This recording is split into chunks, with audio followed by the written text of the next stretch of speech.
Baik, pada kesempatan kali ini Ibu akan menjelaskan mengenai pengenalan jaringan komputer. Ini merupakan materi pertama dari mata kuliah Jaringan Komputer D3 Manajemen Informatika Poliban.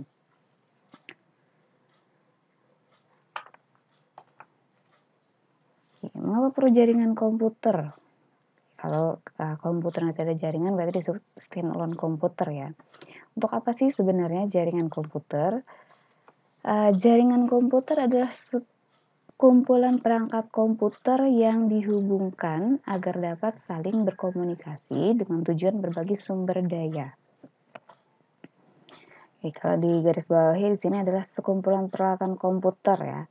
Jadi peralatan komputernya lebih dari satu, perangkatnya tidak hanya berupa komputer, laptop juga bisa, kemudian perangkat mobile juga bisa.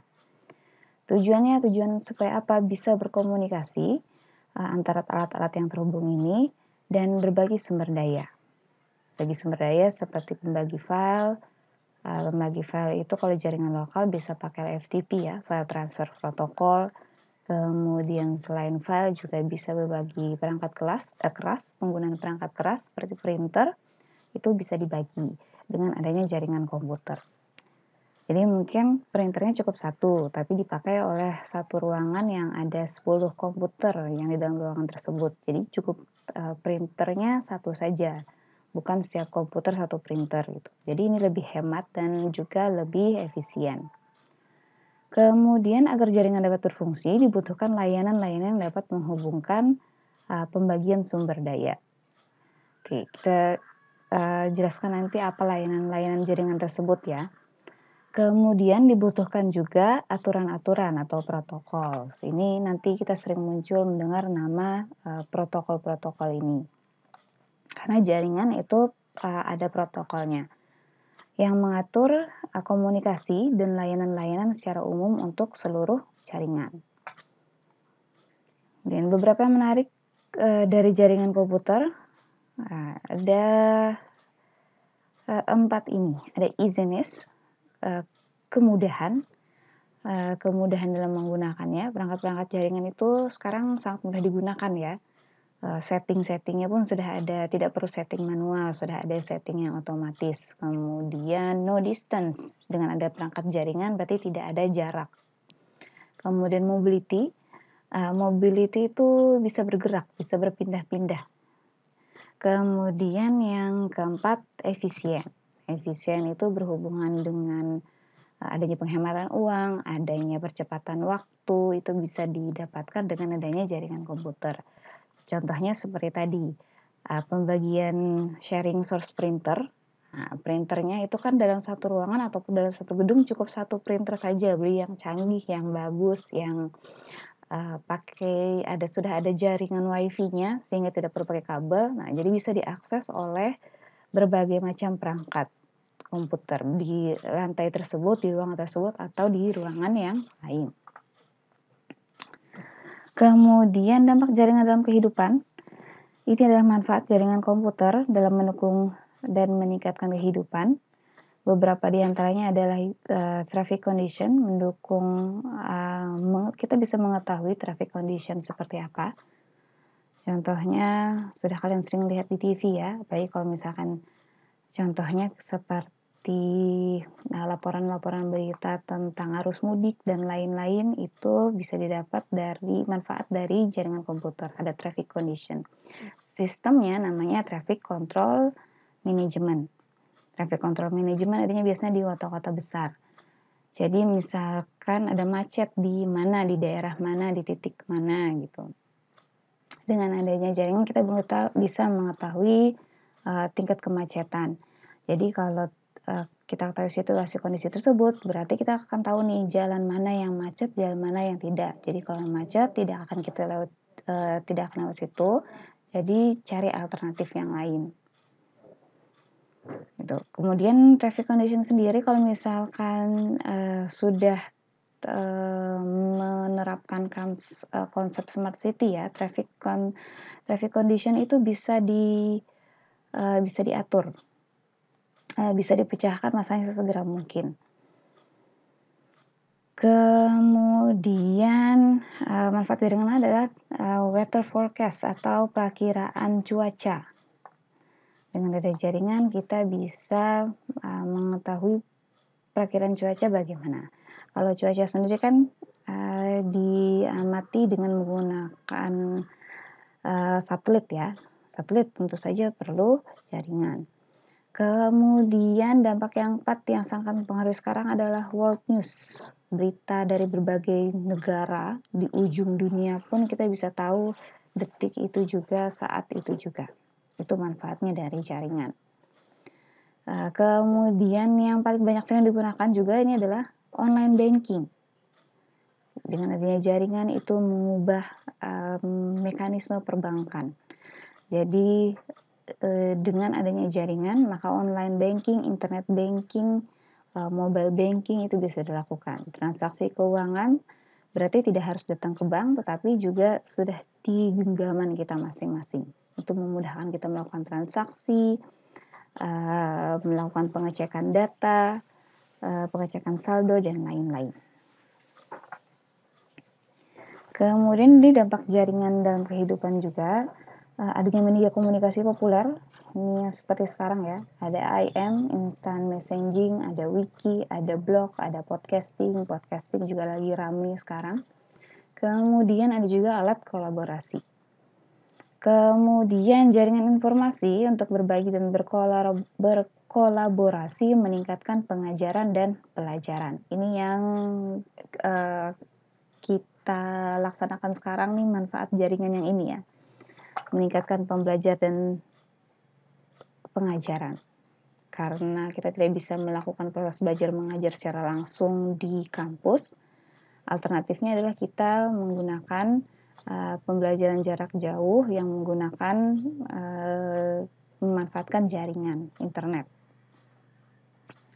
Kemudian komunikasi melalui jaringan mengubah cara kita bekerja. Ya, ini juga sangat terlihat manfaatnya sekarang ya di masa pandemi seperti ini. Kemudian komunikasi melalui jaringan mendukung cara kita bermain atau entertainment ya, mendapatkan hiburan. Kita bahas satu persatu. Ini media komunikasi populer.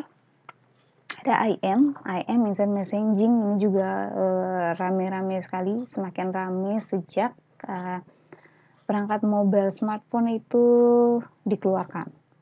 Instant messaging sendiri adalah real-time komunikasi antara dua orang atau lebih yang berbasis pada teks.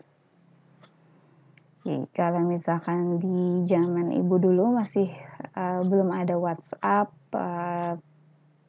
BBM juga belum masuk ke Indonesia ya waktu itu. Nah, yang ramai itu ini instant messaging pakai YM, Yahoo Messenger.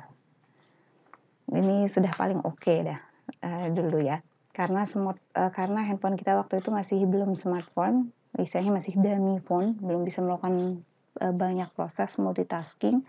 Jadi instant messaging belum bisa diakses di handphone, tapi bisa diakses di laptop atau di komputer. Kemudian instant messaging media komunikasi populer ada berupa blog atau web blog. Ini web pages yang dibuat berdasarkan customize-nya individu-individu yang membuat blog.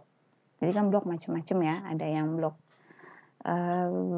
membagi cerita gitu, ada yang membagi tips, ada yang membagi triks, ada yang berbagi pengetahuan. Jadi tergantung siapa kreatornya dari blog tersebut. Kemudian yang lagi ramai juga sekarang podcasting, personal on demand broadcast. Apa sih podcasting? Podcasting adalah website yang terdiri dari file audio yang bisa untuk di-download. Kita tahunya kalau podcast itu rekaman suara ya. Jadi sebenarnya podcast itu rekaman audio atau rekaman video. Kemudian selain itu juga ada bisa rekaman berita acara, rekaman program TV, rekaman perkuliahan juga bisa. Jadi banyak sebenarnya kategori dari podcasting. Yang pasti dari podcast kita bisa mendengar rekaman itu. Rekaman radio juga bisa, kemudian diakses di platform-platform, platform-platform musik ya, seperti iTunes, SoundCloud, Spotify, dan lain-lain. Kalau dulu terkenalnya awalnya dari iTunes. Podcast itu tersedia di iTunes. Tapi karena semakin berkembang, platform-platform musik ada yang berbayar, ada yang gratis, semakin rame. Nah, jadi semakin menyebar ke platform-platform yang ada sekarang. Jaringan juga jaringan informasi untuk berbagi dan berkolaborasi meningkatkan pengajaran dan pelajaran. Ini yang kita lakukan sekarang. Jadi mahasiswa itu bisa lokasinya dimanapun kalian berada. Mau yang di Banjarmasin, mau yang di luar daerah mau yang aksesnya ke daerah masuk lagi ke kampungnya, itu bisa mengakses bahan pembelajaran dari kampus, yang tersedia dari kampus saat itu juga. Bahan pelajaran kan didistribusikan lewat jaringan komputer ya, bisa diakses di e-learningnya, bisa itu pakai MS Teams, bisa Classroom, bisa e-learning Polyband, dan lain-lain. Ini memungkinkan kita tetap belajar, tetap memahami materi, melaksanakan tugas, tapi meskipun kita di rumah saja atau meskipun tempat kita jauh dari kampus. Kemudian komunikasi itu mengubah cara kita bekerja. Ya, ini sangat bermanfaat sekali COVID seperti ini ya. Jadi misalkan kita itu kan kayak seperti ibu ya, tidak bisa ke kampus, tidak bisa bekerja langsung di tempat kerjanya. Kita harus bekerja di rumah. Nah, ini internet sangat diperlukan. Jadi untuk rapat, untuk berbagi file dan lain-lain, nah internet memungkinkan hal tersebut. Jaringan komunikasi memungkinkan hal tersebut. Jadi tetap bekerja meskipun di rumah saja, tapi pekerjaannya tetap selesai, koordinasi tetap jalan, filenya tetap bisa diupdate, diubah, dan lain-lain. Kemudian komunikasi juga, manfaat komunikasi tadi mendukung cara kita bermain atau mendapatkan hiburan, entertain. Jadi hiburan itu kan macam-macam ya. Jadi ada online interest group, kemudian sekarang misalkan tidak bisa jalan-jalan, bisa travel online. Kemudian ini juga lagi rame, online games. Kemudian online entertainment, jadi siaran radio, televisi, acara tidak hanya bisa dilihat di TV saja, tetapi bisa lewat jaringan internet. Seperti kita contohnya lihat di YouTube, siaran langsung maupun siaran tunda bisa kita lakukan. Kemudian ini dengan adanya jaringan, entertainment juga bisa tersedia di udara atau di pesawat.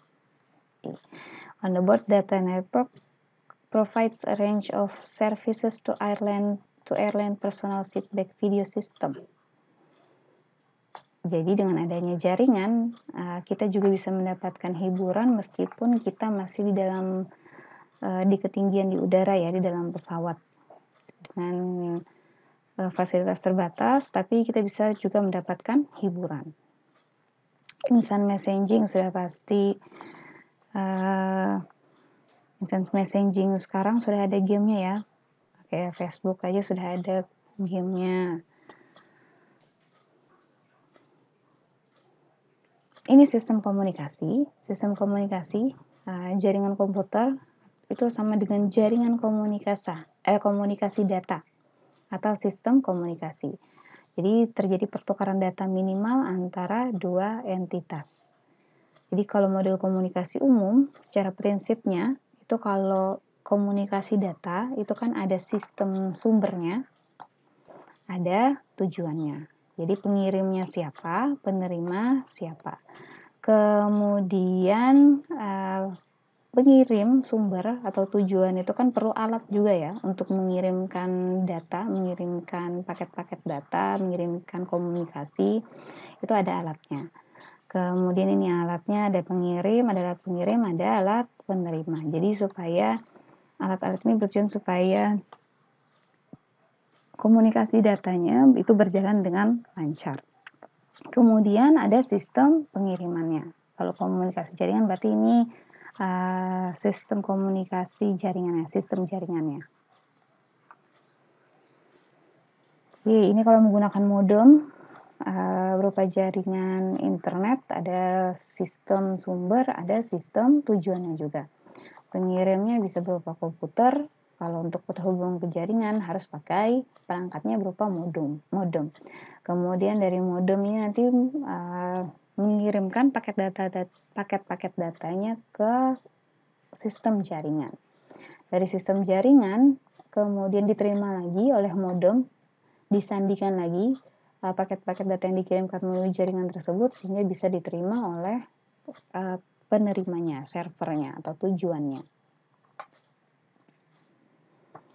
Sebenarnya kalau sistem komunikasi, apa sih yang terjadi dalam sistem komunikasi?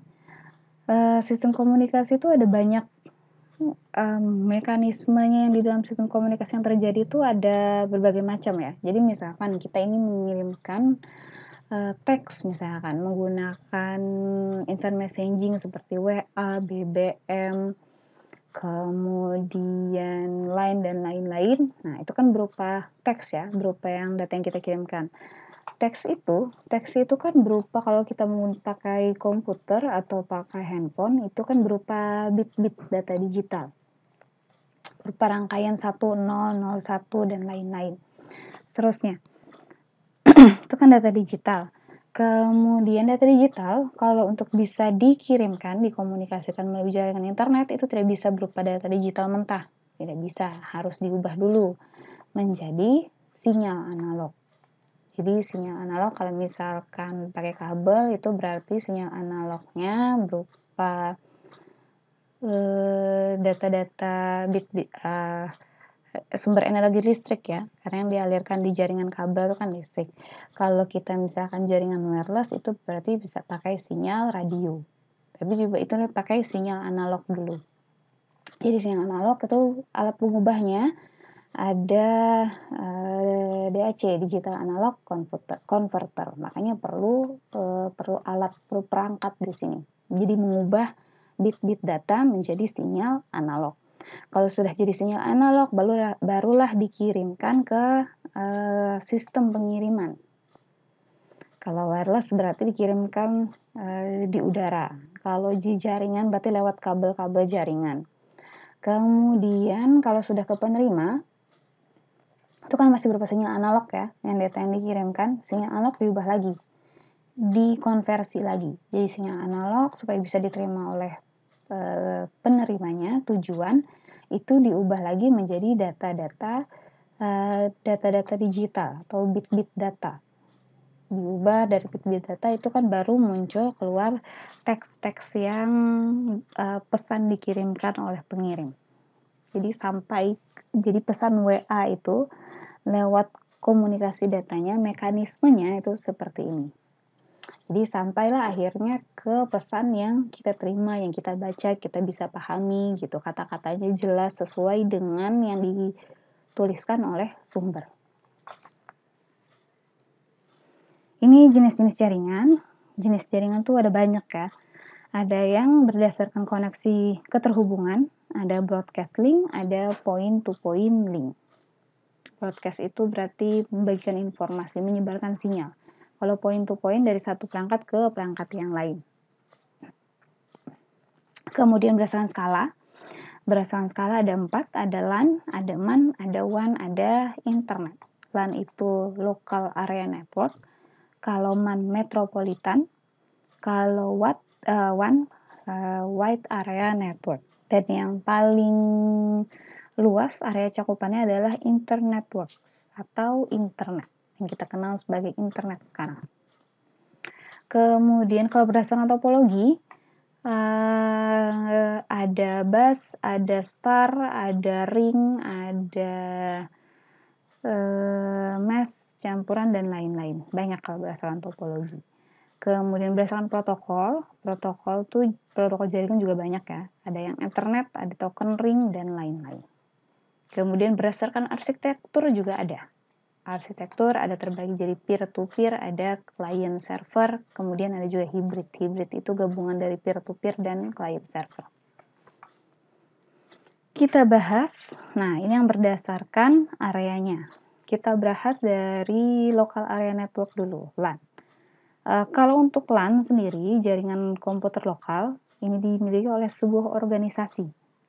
Areanya namanya juga lokal ya, kecil.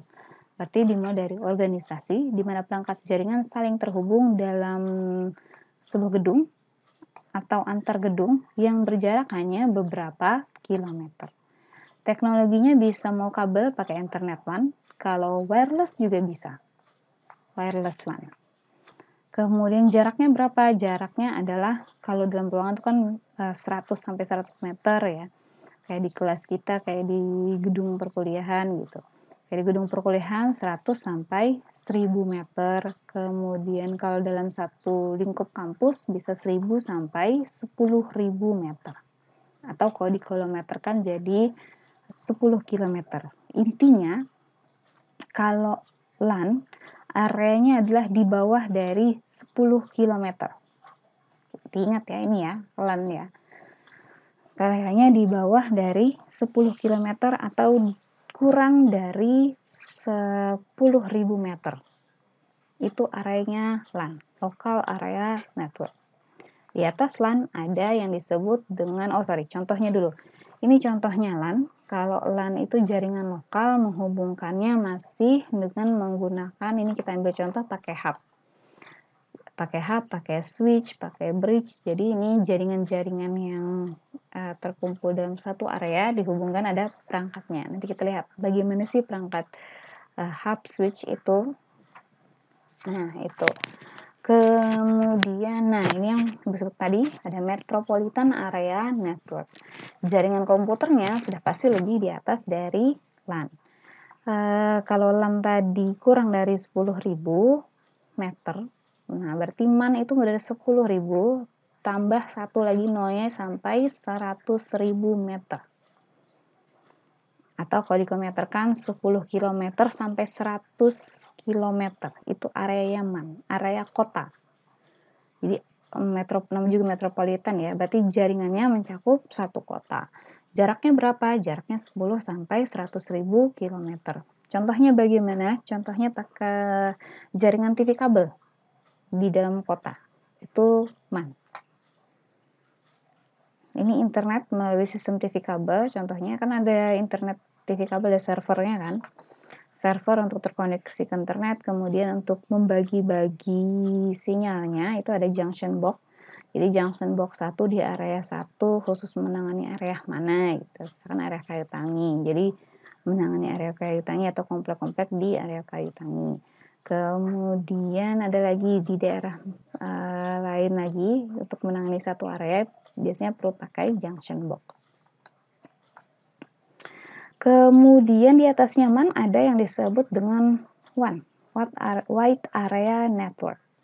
Ini jaringan komputer yang cakupannya cukup luas, lebih luas lagi daripada MAN. Kalau MAN itu kota, kalau WAN itu negara sampai benua. Jaraknya berapa? Kalau jarak negara itu dari 100.000 meter sampai 1 juta meter. Jadi 100 km sampai 1000 km. Itu kalau negara jaraknya. Kalau misalkan benua lebih luas lagi. Jadi tambah lagi nolnya 1000 kilometer menjadi 10.000 km sampai 10.000 km. Itu jarak benua.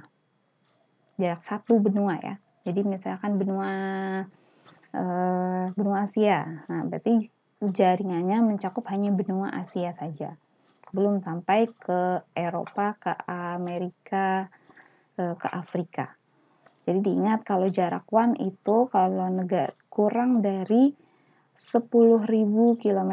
Kalau negara itu 1.100 sampai 1.000 km.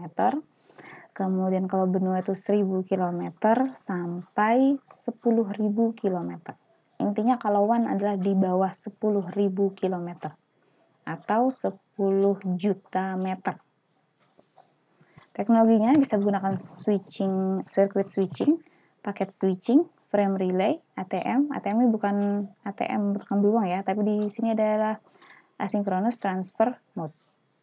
Kemudian bisa juga pakai jaringan wireless seluler. Oke, kalau WAN contohnya seperti ini topologinya, karena beda-beda jaringan ya, jaringannya luas berarti beda-beda jaringan. Kalau beda jaringan itu menggunakannya pakai perangkatnya namanya router. Kalau satu jaringan bisa pakai hub, bisa pakai switch. Kalau beda jaringan itu dihubungkannya pakai router. Ini contoh dari topologi jaringan WAN. Jadi kalau WAN itu areanya luas ya.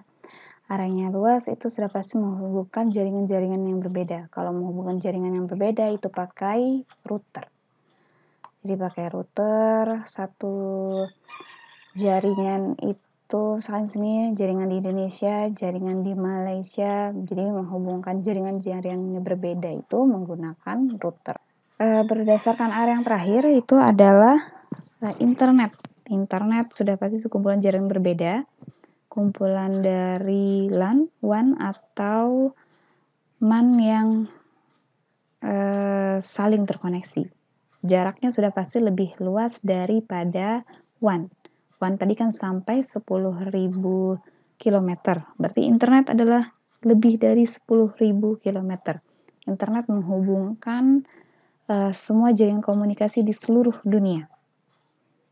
Itu internet.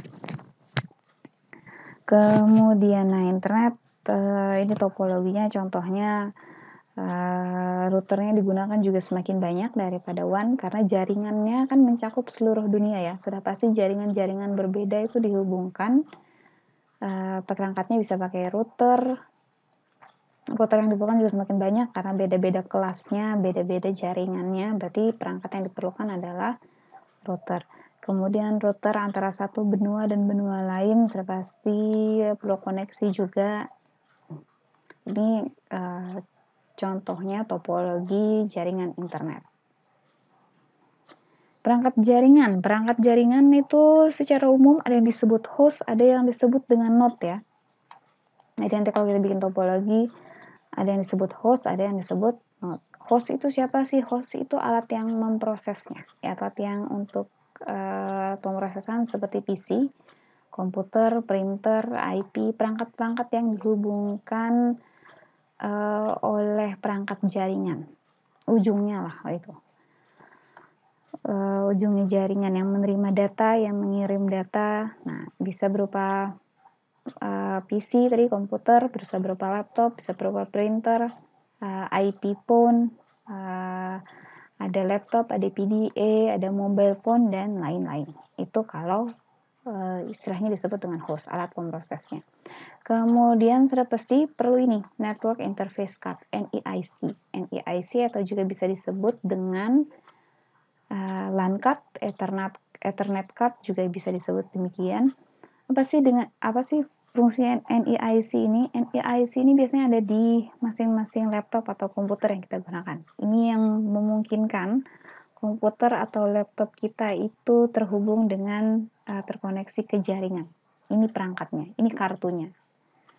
Yang memungkinkan perangkat kita terhubung ke jaringan di internet. Ke jaringan komunikasi. Kemudian ada media transmisinya. Media transmisinya ini ada yang berupa kabel, wire, ada yang berupa wireless tanpa kabel. Kalau wire itu contohnya ada twisted pair. Twisted pair itu kabel yang terpilin-pilin. Nanti kita akan ada praktikum tentang twisted pair ini. Twisted pair ini kita bisa buat crossover atau straight through. Jadi dua jenis twisted pair ini ya. Ini sudah ada kabelnya. Nanti kita akan praktikum dengan membuat bagaimana membuat kabel twisted pair yang twisted pair ada jenis, ada yang crossover, ada yang straight through. Kemudian yang koaksial. Koaksial itu yang berdasarkan tembaga. chopper ya materinya, bahannya. Ini kabelnya lebih bagus lagi daripada twisted pair dan lebih tebal juga. Kemudian yang paling bagus mengantarkan mentransmisi data adalah pakai fiber optik. Tapi yang paling mahal juga ini. Yang paling susah settingnya juga ini. Karena alatnya untuk setting fiber optik sendiri tidak mudah ya. Karena juga fiber optik berarti kabelnya berupa serat-serat kaca. Jadi sangat halus sekali. Jadi jangan sampai itu membawa kabelnya pun harus hati-hatian ya, harus diperhatikan juga keamanannya. Karena kalau kaca seperti itu gampang sekali, kalau gampang pecah, gampang masuk ke tangan dan lain-lain. Jadi perlu pengaturannya iya, perlu keselamatan untuk men-setting fiber optik juga iya. Kemudian untuk wireless juga macam-macam perangkatnya. Ada berupa antena sudah mungkin sering melihat antena komunikasi. Ada antena microwave itu yang mengirim sinyal microwave radio, sinyal microwave mikro.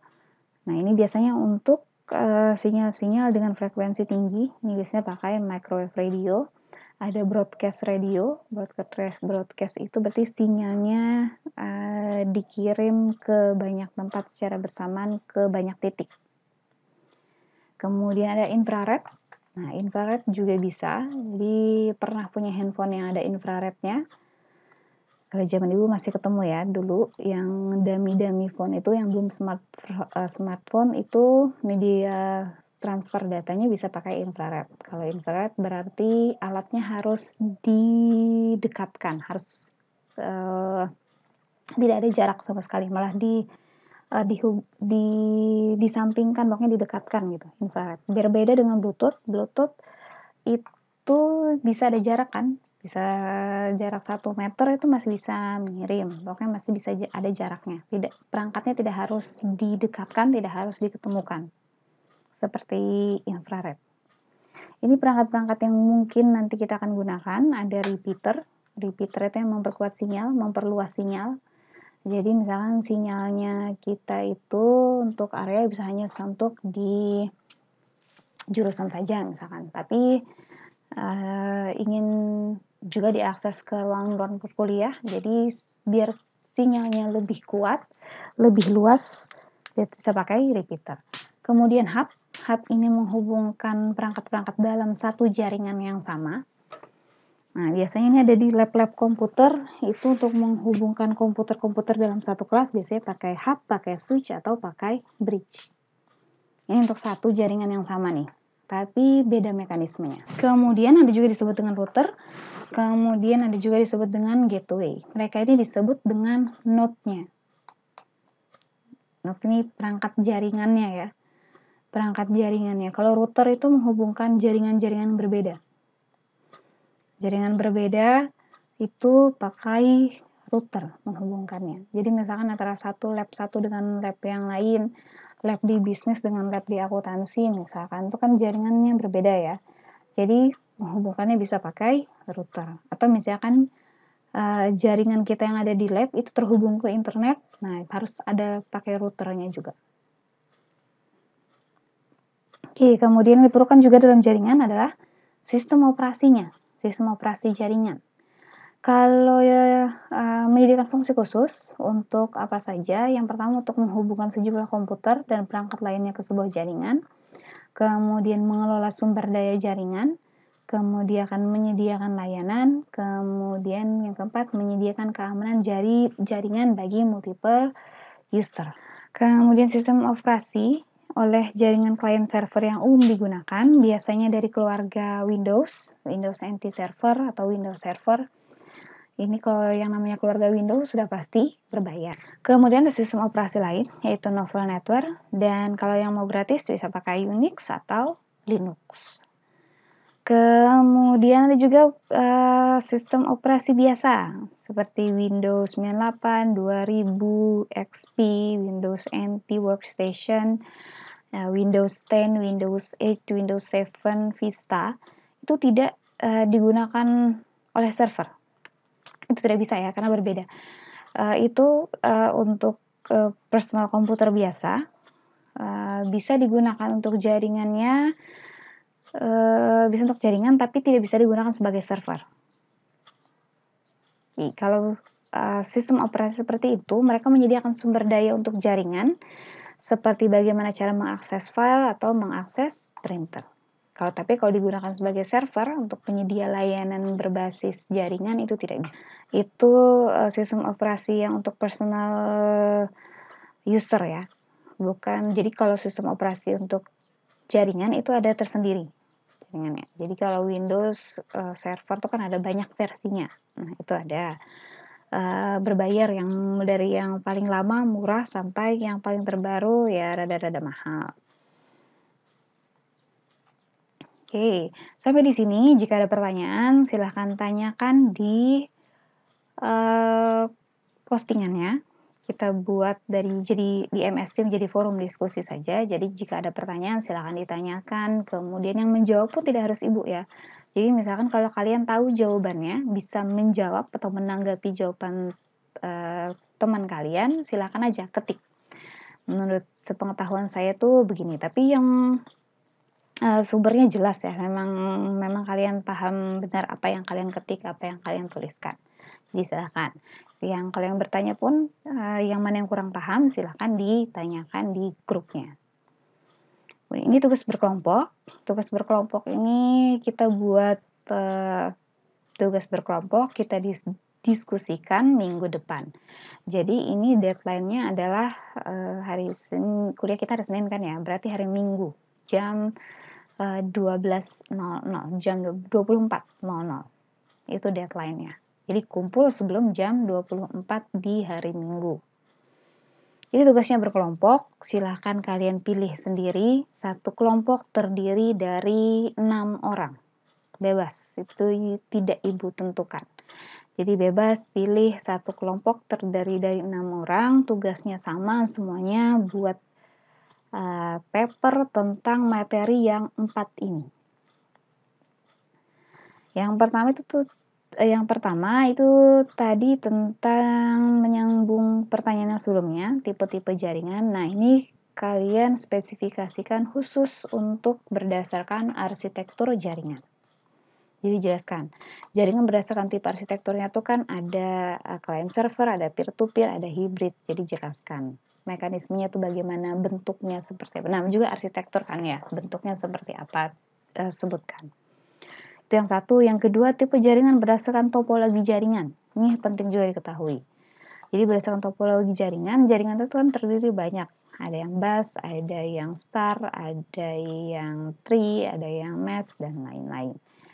Topologi jaringan, jelaskan apa yang dijelaskan, mekanisme aliran datanya untuk topologi tersebut seperti apa. Karena beda ya. Karena mekanisme aliran data di mesh itu berbeda dengan aliran yang dengan ring juga beda. Jadi sebutkan. Jadi jelaskan bagaimana aliran datanya. Kemudian sebutkan kelebihan, kekurangan masing-masing topologi juga disebutkan. Kemudian yang ketiga, jelaskan perangkat jaringan node tadi seperti repeater, hub, switch, bridge, router, dan gateway. Lebih bagus lagi kalau kalian sertakan gambarnya yang teknologi terbaru. Jadi misalkan repeater itu bentuknya seperti apa sih, gambarnya seperti apa, tampilkan. Kemudian ini untuk materi minggu depan, arsitektur layer dan protokol jaringan. Tadi disebutkan kalau jaringan itu ada aturan-aturannya atau disebut dengan protokol. Yang digunakan kalau jaringan itu ada dua model, ada model OSI layer, ada model TCP/IP. Jadi jelaskan kedua-duanya ini. Kalau OSI layer itu ada 7, kalau TCP/IP itu lebih sedikit lagi dari OSI layer, lapisan jaringannya. Oke, jelaskan kedua model ini. Nah, ini silahkan kalian buat makalahnya. Makalahnya akan kita presentasikan, akan didiskusikan. Jadi selain makalahnya juga persiapkan slide-nya ya yang akan kita jadikan bahan diskusi di minggu depan. Oke, sama untuk semua kelompok sama. Jadi kelompok itu dari 6 orang, berarti total di kelas ini ada 6 kelompok. Nah, materinya isinya sama. Kemudian dipersiapkan juga untuk diskusi kelompok presentasinya. Presentasi untuk diskusi kelompok minggu depan. Ini kalau pertanyaan silahkan tanyakan saja ya di MS Team.